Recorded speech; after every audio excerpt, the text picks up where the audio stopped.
With the closure of the Yu-Gi-Oh! Remote Duel YCS Vegas, we have the top 32 and the winning deck. The deck that took first place is the whole entire based deck, which is Brave, Artifact, Souls, Enforcer, and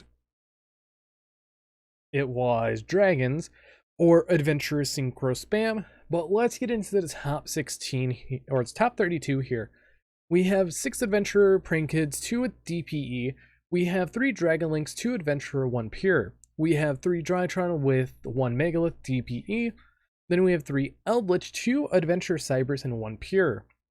3 Virtual Worlds with 2 Adventurer and 1 Pure. That was my error right there. 2 Adventurer Phantom Knights, 2 Adventurer Synchro, which is based the deck, the mash. You have 2 Flunderies, 2 Tinny Sword Soul, 1 Adventurer Plunder Patrol, 1 Adventurer Sky Striker, 1 Adventurer Tenny Worm, 1 DDD piloted by Pack, 1 Earth Machine Toolbox, and 1 Mech Knight. All managed to get tops from this whole entire Remote Duel YCS. And I am kind of shocked of how diverse the game is, even though that there are still a few problem cards here and there. Things like Artifact Scythe, Artifact Dagda, Predaplant Verte Anaconda, and Destroyer Phoenix Enforcer. As a lot of people and myself are gathering all this data, and this is what we got for the top of the top for this format. Now, after that, I decided to do a breakdown on the decks that Adventurer was played in.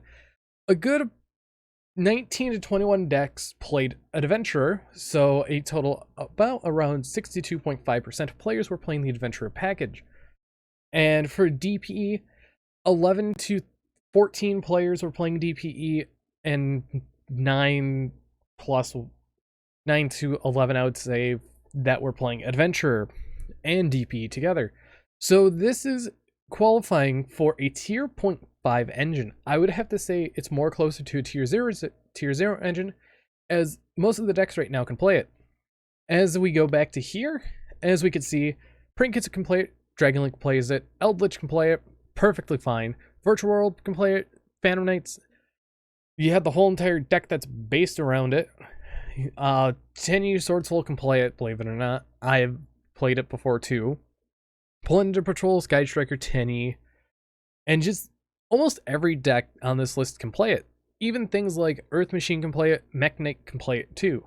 So I would have to say it's more of a tier 0 deck, and that's one thing that we have to consider now. Now, what does this mean for future implications of the ban list?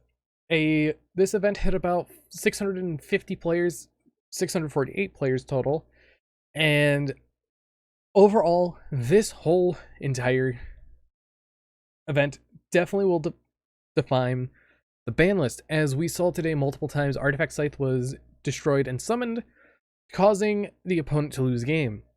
Now, this is kind of on the same level of Arch Nemesis Protos. When it's summoned, they activate the effect, the game is lost to the opponent, or something like Imperial Order being flipped and stopping an opponent's turn and they can't do anything.